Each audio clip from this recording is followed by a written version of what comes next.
ratify a constitutional amendment instead of 38. And when you've got presidential candidates like Julian Castro, who at a nationally televised debate announces that we have to worry about men who can get pregnant, and nobody challenges him. Not the news commentators, not the colleagues. Nobody blinks an eye. Nobody passes out, say, have you studied biology, Mr. Castro? Nobody said that. When the fundamentals of even the operation of nature are so skewed in the minds of so many people, you have no point of unanimity and expect fairness to prevail. A fundamental assumption is that the reason we need a convention is you can't trust Congress. But then the proponents of these conventions shut their eyes, put tape on their mouth, and basically are assuming you can trust them to establish a fair procedure for a convention. You can't do it. Can you imagine Nancy Pelosi doing that? Don't you think that California and New York, by the way, which is issuing driver's licenses to non-citizens, people here illegally, don't you think they would want to send non-citizens to such a convention and challenge anything like that? The answer is yes. What about Alexandria Ocasio-Cortez? She doesn't like the Electoral College. Do you think we're going to have a convention where there's fundamental agreement on the moral principles? You do not have the religious and moral unity that was present in the United States in 1787. You just do not have it. Now, there's a fundamental difference among scholars, even of goodwill, over every aspect of Article V convention, how it is called, how it would operate, who would be a delegate, what amendments would be proposed. And we don't have a blueprint right now to figure this out. For example, could members of Congress, the same people that are not trusted, whoops, I get violent, I'm a state legislator, so Keep going. at this. The same people that are not trusted, and I don't dispute that we should trust them, who are not trusted by the proponents of a convention, are all of a sudden to be allowed to go to the convention. And if they object, the same people will point, look, you had attorney generals, members of state legislatures, members of Congress under the Articles of Confederation, all of them attend the convention in Philadelphia, or they were eligible to attend.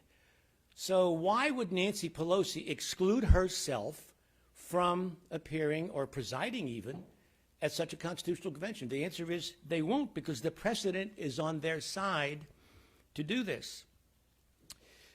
The Congressional Research Service suggests that members of Congress could go. Observers have suggested, and this is their own words, that there is no constitutional prohibition against senators and representatives serving as delegates to an Article V convention. In a 1974 study, the American Bar Association determined that the constitutional mandate prohibits members from holding any additional office in one of the three branches of the U.S. government, but concluded that service in as a state-elected delegate to a national constitutional convention does not meet that standard. If these same people who are screwing up are allowed to redraft the Constitution, what would you expect to come out of it? I mean, well, a big problem for us. This crazy Equality Act, the purpose of which is not simply to put Christians and people who believe in the ethics and teachings of Moses and Christ, not to push us out of the public square. Nancy Pelosi wants us under the public square. She will make it basically illegal for Christian witness or to vivify this society. You will not have a licensed adoption agency unless they're going to place kids with so-called homosexual married couples. You're not going to do that. You will not have your tax status. Girls will be competing against boys on sports teams. Now let's pick the next question. How will delegates be selected to a second convention? If delegates are to be elected by voters, would prospective delegates be nominated by political parties? Would campaign finance rules govern the source and amount of donations delegates could legally receive? And which rules would govern, federal or state? Would convention delegates be required to file federal or state conflict of interest statements? Could non-citizens run? Does anybody doubt, like I say, that New York and California would do this? I don't doubt it at all. Would the votes of a delegate who violated his or her instructions from a state be counted by the convention? What if a delegate broke ranks with his state colleagues on the last day of the convention and the state presumably had some law to penalize such a person? It wouldn't work. And moreover, what if you were in a situation, is that my time? No. Oh, okay. What if you're in a situation where you're told by your state legislature, we want you to vote for a balanced budget, but we don't want you to abolish the Second Amendment or rights thereof. But the Constitution that's presented says we're going to have a balanced budget, but they're going to also seriously compromise the Second Amendment. No matter which way you vote, you're going to violate your instructions. So this is not so easy to guide beforehand. Let's pretend that you could have only one amendment. Let's think about the preamble to the United States Constitution. You have the preamble, strike everything after the preamble, and where they get to the Article I legislative powers, you substitute the Constitution of Communist China. That's one amendment. I mean, it's a couple hundred, huge pages long, but it is one amendment and conforms to the requirement that you were sent to this convention to obey. So this is really a problem. In 1787, the convention operated under rules of secrecy. Would that happen now? Don't you think NBC would be in there bleeding for, whatever special interest identity group wanted attention and put sob stories on the television every night or the radio? The answer is yes, they would do all that. This would be, let me tell you, the equivalent that I can give you as a figure here. The delegates to such a convention, in my judgment, would be the ideological equivalent of the bar scene at Star Wars. They will be everywhere, all over the place, in any and every possible configuration, and conflicting. Now, could a convention decide to prolong itself indefinitely and never adjourn? Well, no one's answered that question. Suppose they just keep making these. And again, the convention simply recommends what's going to happen. They don't impose what's going to happen. At some point, there has to be approval by the people, whether by a convention or vote. However, how is that vote going to be approved? Remember, when the Articles of Confederation, under the Articles of Confederation, you had a requirement that all 13 states must agree to any amendment of the Articles. What was the result of the Philadelphia Convention? 9 states, not 13, 9 states. And moreover, it was to be done by institutions that were completely unknown to the legislatures at that time. Calling of a convention authorized by the state, requested by the convention. This was not in anybody's constitution.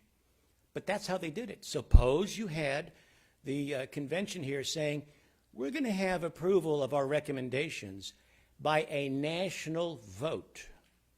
So the votes in California are going to be merged with the votes in Maryland or Virginia, or the District of Columbia or Puerto Rico or Virgin Islands, whatever. What's going to happen there? You know what's going to happen. The states, in effect, will have been abolished. And because the original Constitution proposed both a method of submission to the states that was unknown to anybody's Constitution and a mode of ratification, 2 grounds, current group at a crazy confab could say, well, the founders did it. How could conservatives object to that? This is very, very dangerous. Let me tell you some of the differences that there were between the Articles of Confederation and the Constitution. There were term limits in the Articles of Confederation, none in the Constitution. You could recall members of Congress under the Articles. You can't do that now. Voting was by state. It's probably going to be by individual member. The pay of the delegates was by state or by the individuals attending the convention. Under all these proposed guidelines for Congress, it's going to be paid by the federal government. The term of office was 1 year. Term of office under the Constitution, either 2 or 6 years. Composition of the legislature, unicameral, House of Representatives. Composition under the Constitution, bicameral. There was no judiciary department in the Articles of Confederation. The judiciary department was the Congress. Could you have ambassadors, could states send ambassadors to foreign states? Yes, with the consent of Congress, full-fledged ambassadors. Disputes between states were decided by Congress under the Articles. Under the current Constitution, the Supreme Court would decide it. So these are just some of the differences that you need to think about as to what could possibly happen. Let me read to you, and Ann, tell me how much time I've got left. So, 2 minutes. oh, can I revise and extend my remarks? Go ahead. Okay. Well, let me read to you this statement from Jefferson. It is admitted that the convention have departed from the tenor of their commission. Instead of reporting a plan requiring the confirmation of all the legislatures of all the states, they have reported a plan which is to be confirmed by the people and may be carried into effect by 9 states only. The 12 states, this is Madison's words, who usurped the power of sending delegates to the convention, a body utterly unknown to their constitutions for Congress, who recommended the appointment of this body, equally unknown to the Confederation, and for the state of New York in particular, which first urged and then complied with this unauthorized interposition. It shall be granted for a moment that the convention were neither authorized by their commission nor justified by circumstances in proposing a constitution for their country. Does it follow that the Constitution ought for that alone reason to be rejected? That if they exceeded their powers, they were not only warranted, but required, as the confidential servants of their country by the circumstances in which they were placed, to exercise the liberty which they assume, and finally, if they have violated both their powers and their obligations in proposing a constitution, this ought nevertheless to be embraced if it be calculated to accomplish the views and happiness of the people. Now, I'm just going to read to you one more statement, then I'll sit down. John Jay, who was one of the 3 people who wrote the Federalist Papers, it was Alexander Hamilton, James Madison of Virginia, John Jay.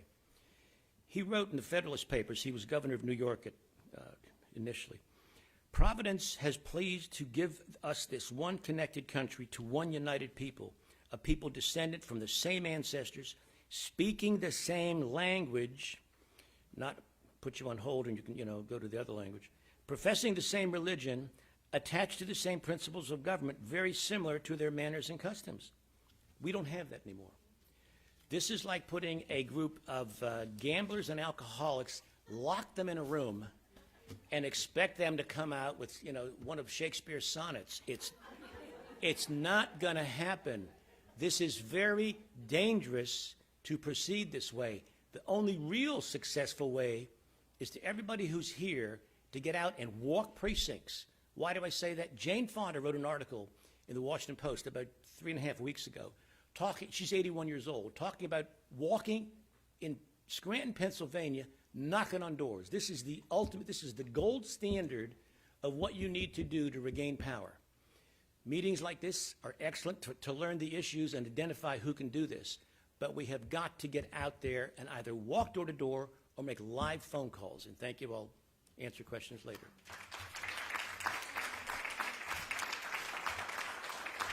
Thank you, Bob. I think of that point about walking and talking to people is never more important than it is today, because people are yearning for eyeball contact. They don't have any. And how many emails do you delete with please and that are never looked at and never read because you actually just want somebody to talk to? So our next speaker is